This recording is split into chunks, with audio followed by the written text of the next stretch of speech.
ele, a música faz parte da sua rotina diária desde os 6 anos de idade. Exigente e autocrítico, ele acredita que a vida é um eterno aprendizado. Eu converso hoje com o pianista Pablo Rossi. O Palavra Aberta já está no ar.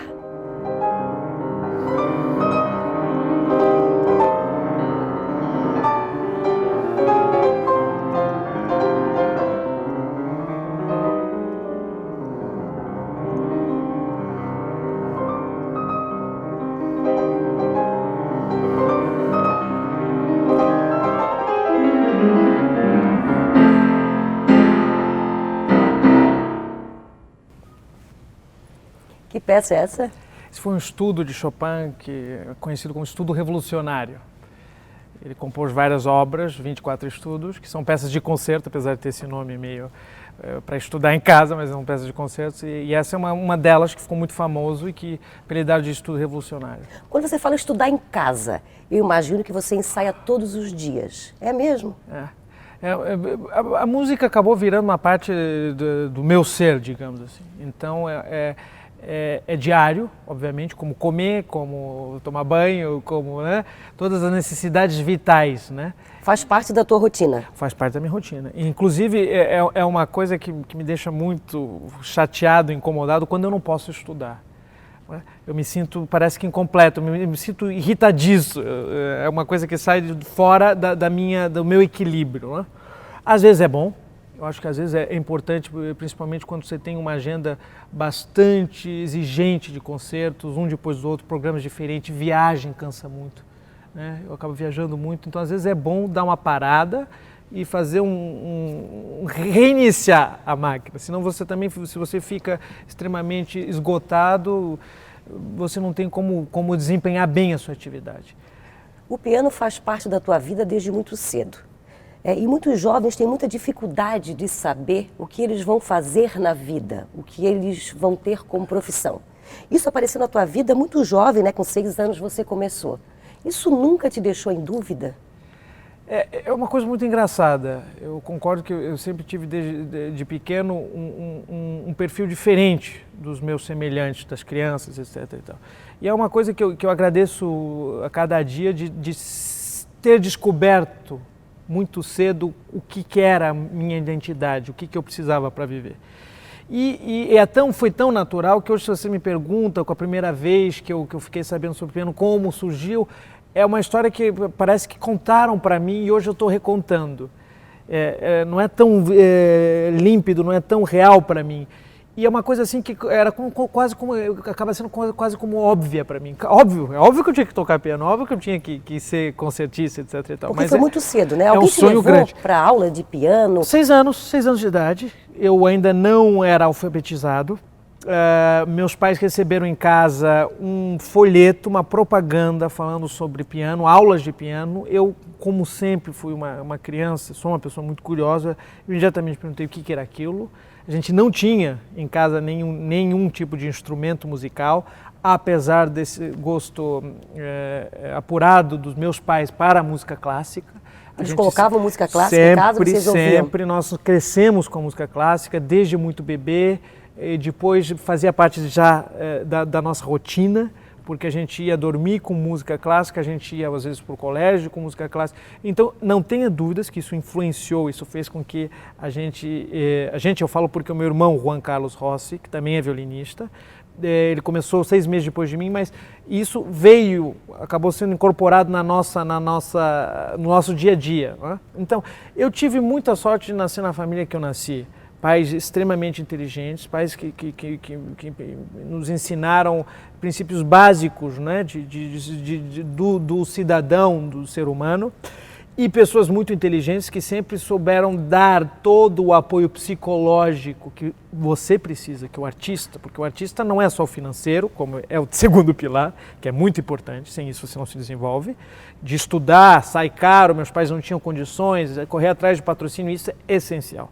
Agora, a parte psicológica de apoio é muito importante, e isso eu tive muito bem presente pelos meus pais, em primeiro, pela minha professora, que é o terceiro pilar, que eu acho que é o mestre que vai Quem foi colocar, essa professora? Que foi a professora Olga Kyun, é uma pianista russa que veio depois que a União Soviética se desmantelou, ela veio ao Brasil, dá alguns concertos, ficou encantada e acabou ficando. Eu tive a sorte de encontrá-la muito cedo, com 8 anos. Em qual cidade ela te dava aula? Curitiba. Então você saía daqui direto para Curitiba? Essa era outra loucura. Às vezes, no começo, eu fazia no mesmo dia. Por anos eu fiz no mesmo dia. Eu pegava o ônibus de manhã, 7 da manhã, viajava 3 horas, 4 horas, chegava em Curitiba, pegava, às vezes, o ônibus ou táxi, alguém vinha me buscar, levava para casa dela. Eu tinha 4 horas de aula, tomava um café e pegava o ônibus às 7 da noite de volta. Mas o que você chama de sorte, eu entendo, na verdade, que foi muita dedicação tua. Sim, quando as pessoas que apareceram no teu caminho, parece um pouco de modéstia. Exatamente. Até. Não,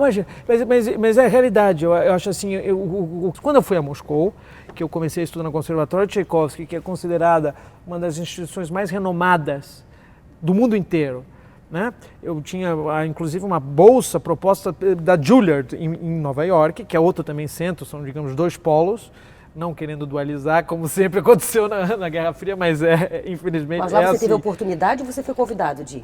Mas então, na Juilliard eu me lembro que eu tinha essa bolsa através do maestro Roberto Michuk de São Paulo, que foi quem me lançou com a USESP, etc e tal. Ele falou, não, você tem que ir para os Estados Unidos e tal.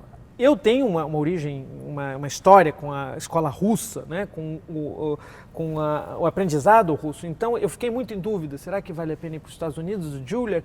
E surgiu a possibilidade de ir a Moscou, que é muito mais fechado que os Estados Unidos, mesmo hoje sendo uma metrópole que é europeia, e no Conservatório Tchaikovsky. Então isso pesou muito para mim, a importância e o peso que a Rússia ou que Moscou dava, o Conservatório Tchaikovsky dava para a formação. Então foram 6 anos que eu me foquei na formação. Então o que você quer dizer é que sem se preocupar tanto na parte profissional do pianista em si, mas sim da formação.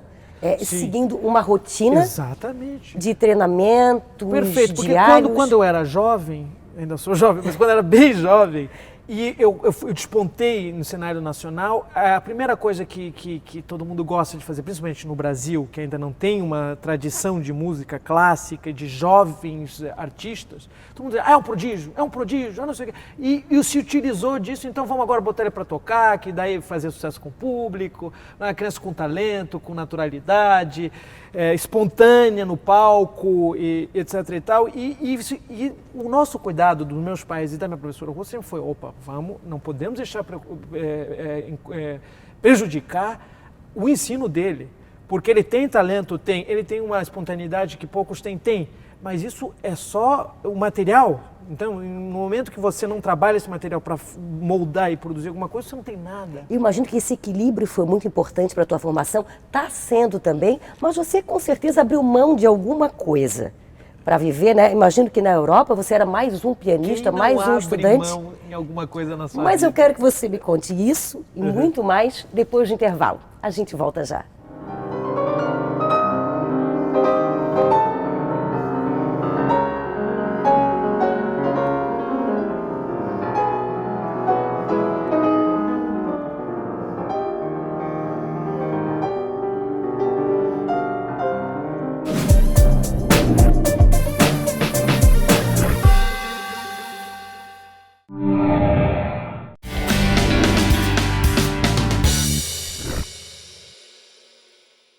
E seguimos a conversa com o pianista Pablo Rossi. Nós estávamos falando sobre a juventude, aquilo que talvez você tenha deixado de viver, ou não fez questão de viver. Sair, ir à boate, ao teatro, né? E esse tipo de coisa, se dedicando inteiramente, diariamente, ao exercício do piano, à música clássica. Você sentiu falta disso ou viveu tudo isso? Não, eu vivi muita coisa. Agora, no meu caso em específico, eu posso dividir em 2 partes, essa parte pessoal e profissional, como você fala. Antes de ir a Moscou, que foi com 17 anos, e depois de ir a Moscou.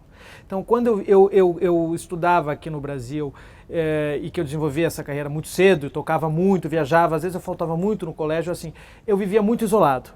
Né? Eu era uma criança extremamente voltada só para o piano. Introspectiva? Não, eu sempre fui, pelo contrário, muito aberto, né? Sempre muito falador e tal, mas eu tinha uma rigidez extrema com questão de estudo. E essa é uma questão que a gente enfrenta psicologicamente, que o piano é uma carreira em um instrumento muito solitário. Não saía, Não saía? Com os meus pares, eu quero dizer, com os jovens, raramente saía, não admitia isso.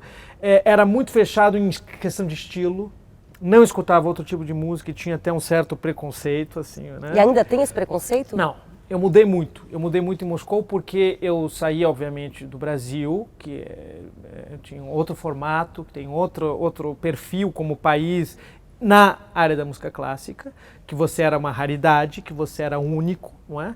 Que não existiam outras pessoas que faziam como você, e fui para um outro ambiente que todo mundo, tem muita gente que faz, tem muita gente jovem que faz isso. E lá você era mais um. Mais um, exatamente. E lá você vê que assim como o jovem vai assistir a uma ópera, ele vai daqui a pouco num concerto de rock, de pop ou de música eletrônica, ele sai para balada. Diversifica, né? Diversifica. E isso eu acho a chave para você, como pessoa e como artista também. Não é uma crítica, eu seria leviano da minha parte de fazer, mas eu acho que o verdadeiro artista é aquele que ele tem multifacetas dentro de você. Então isso Moscou ensinou muito, porque também a pedagogia deles é assim, não, você é pianista, mas antes de mais nada você é um músico. Então o músico precisa saber de literatura, o músico precisa saber de pintura, artes plásticas, e levava ao museu, você tinha que conhecer sobre a história da arte, o músico precisa saber também do que está acontecendo em volta dele, qual é a situação política que acontece, qual é o ambiente que você vive. Isso tudo foi uma coisa que eu comecei a buscar quando eu fui morar sozinho. Aí depois de alguns anos você foi morar na Bélgica, onde você mora atualmente. Exatamente. Eu me formei em Moscou em 2012. E então eu me formei com um mestrado. Eu fiz o bacharelado e mestrado em piano, em Moscou, Conservatório Tchaikovsky. Depois eu me mudei para Bruxelas, onde eu fui fazer uma especialização que é só na área musical que existe na Europa, que se chama um pós-mestrado em interpretação, que você só tem aulas de piano, sem nenhuma matéria teórica. Fiz um ano em Bruxelas, terminei, e agora eu moro em Bruxelas, eu tenho uma agenda de concertos na Europa e eu escolhi como base Bruxelas. Né? Você não tem nem 30 anos, né? Tem 20 e poucos anos, o que falta aprender ainda? Falta muita coisa. Falta muita coisa porque você, como pessoa, diariamente muda. E isso reflete imediatamente no que você faz no piano. Os interesses mudam também? Não tenha dúvida. Existem coisas, obviamente as coisas vão ficando muito mais refinadas.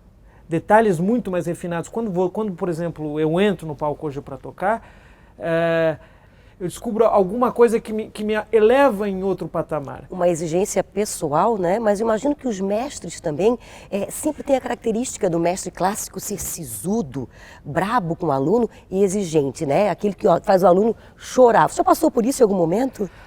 Olha, a experiência em Moscou foi bastante forte. Foi bastante intensa em todos os sentidos, e eu acho que eu já vim preparado, porque eu já vinha de uma escola assim. Então a professora de Curitiba era uma professora bastante rígida, era uma professora bastante séria. Ela não é aquele estilo, sem crítica nenhuma, mas estilo latino, brasileiro, de passar a mão na cabeça, não. Botar no colo, não, Não, né? de jeito nenhum. Então eu já fui preparado, mas eu me enfrentei com muitas situações que balança você. Mas eu acho que ao mesmo tempo que balança, faz você sair mais forte, mais preparado das situações. Ô Pablo, no momento de fraqueza, de insegurança, que quer um carinho, um colo, para onde você corre? Para casa dos pais ou pro piano? Olha, para casa dos pais só se um dia inventarem teleporte. Porque daí imediatamente eu viria. Eu adoro estar com a minha família, inclusive agora eu tenho uma nova integrante da família, que é uma sobrinha, que é a minha afilhada, e que é uma coisa genial. Aí que eu percebo que eu estou envelhecendo, né? Que eu já sou tio. Aí que você começa a ver. E isso é uma coisa incrível, e eu gosto muito de contato com crianças, elas te dão uma outra...